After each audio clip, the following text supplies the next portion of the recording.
ऋषियों ने पकड़ा है और ऋषियों को वह मारना चाहे तो उन्होंने यही प्रश्न किया कि जाकर अपने परिवार से पूछ लो पहले कि जो तुम चोरी कर रहे हो या दूसरों को मार रहे हो, क्या इसका जब बुरा परिणाम मिलेगा, दंड मिलेगा, तो वह भी भोगोगे क्या?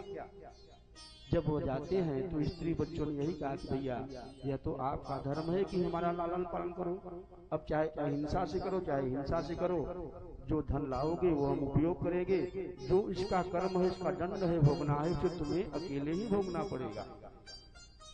वैसे ही गृहस्थों को यह समझना चाहिए, यह शरीर जो मिली है भगवत प्राप्ति के लिए मिली है।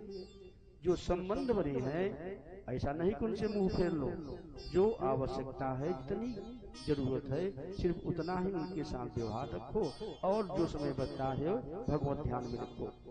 क्यों?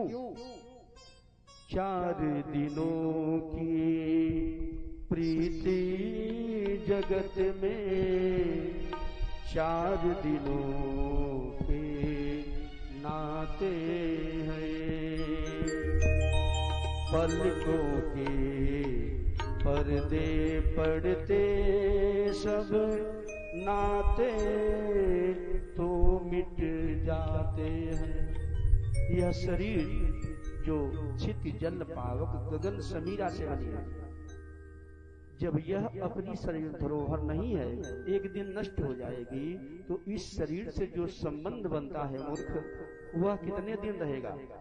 जब तक यह शरीर है तभी तक संबंध है। जैसे ही आंखें बंद होगी सभी रिश्ते नाते सब नष्ट हो जाएंगे। अरे जिनकी चिंता में तू जलता, अरे वही चिता जलाते हैं। जिन पर रक्त बहाए जल सम, वे ही जल में बहाते हैं। जिसके लिए तू इतना चिंता करता है, दिन रात एक कर देता है और अपने पसीने को, खून को पसीने की तरह बहा देता है, जब मरेगा ना तो वही तुझे ले जाकर पहले चिता पे जलाएंगे।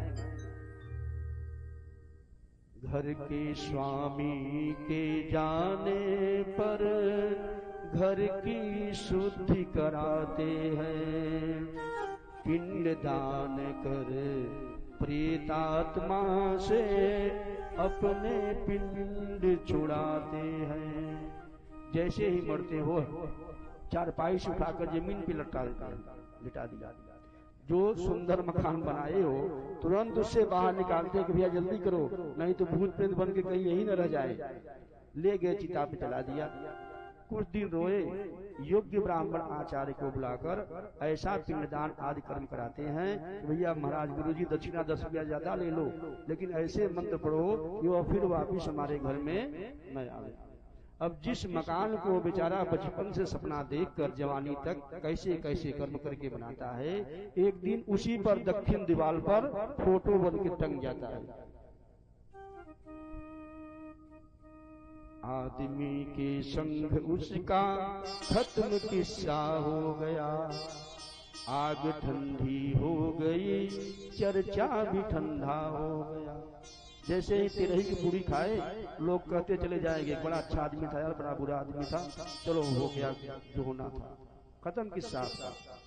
इसलिए कहा कि नारद, मनुष्य को सदैव ही अपने कर्म को समझना चाहिए। क्यों उसका जन्म हुआ है, किसके लिए हुआ है और कितनी बार हुआ है। क्या यह अंतिम जन्म समय है जो उसे अंतिम मार्ग मिला है भगवान को पाने का। इसलिए परिवार का लालन पालन करते समय को जो कुछ भी समय उसके पास बचे अवश्य में ही भगवान की शरण में लगाना चाहिए। मनुष्य को सदैव भगवान को ही अपने पास रखना चाहिए, अन्य किसी को नहीं।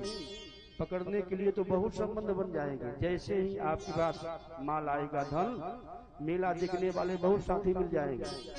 जैसे ही आपका जेब खाली होगा, मेला खत्म, सब निकल लेंगे। इसलिए हाथ किसको पकड़ाना है, जो सदैव तुम्हारे हाथों को पकड़ के रखे। पकड़ लो हाथ बनवारे, इसलिए अपना हाथ किसको पकड़ाना है, उस परमेश्वर को। पकड़ लो हाथ बनवारी, जो होगा देखा जाएगा। पकड़ लो हाथ बनवारी, नहीं तो डूब जाएंगे। पकड़ लो हाथ बनवारी, नहीं तो डूब जाएंगे। नहीं हमारा कुछ न बिगड़ेगा, हमारा कुछ न बिगड़ेगा, तुम्हारी आज जाएगी। हमारा कुछ न बिगड़ेगा, तुम्हारी